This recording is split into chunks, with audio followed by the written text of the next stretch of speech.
At Retrained Search, we often train recruiters in retained search in 3 core components: the mindset, the sell, and importantly then, the delivery. But in those components, there are more specific insights which make a huge difference. For me, the biggest and most important part of the whole process when positioning retained to a prospect is the client diagnostic. I mean, let's think about this. How on earth can anybody recommend a solution prior to understanding what the challenge is? An analogy that we like to use when looking at this is, I want you to imagine you go in to see a doctor. You've got an awful headache.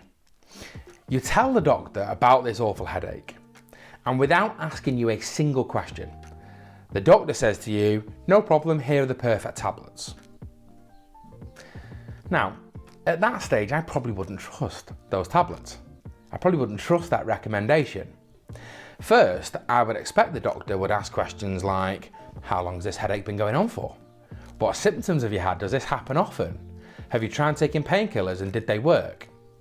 Because if the doctor asks those questions, if he or she diagnoses that problem first, and then recommends the solution, I automatically trust that recommendation a whole load more.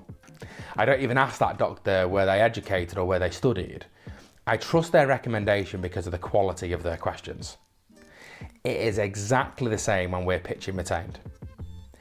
If you fail to conduct a thorough diagnostic or needs analysis, any subsequent recommendation will lack credibility. It will lack authenticity and the gravitas needed to secure consistent wins from both existing and new customers. From a moral perspective, you have a duty to ensure that you are making the correct recommendations when guiding customers to overcome their challenges. So, doctor, what do you need to know from your patient? Well, if you need some help with this, we actually filmed a detailed session on how to ace diagnostics, and I'll link it here for you, and in the description box below. Can't wait to see you there.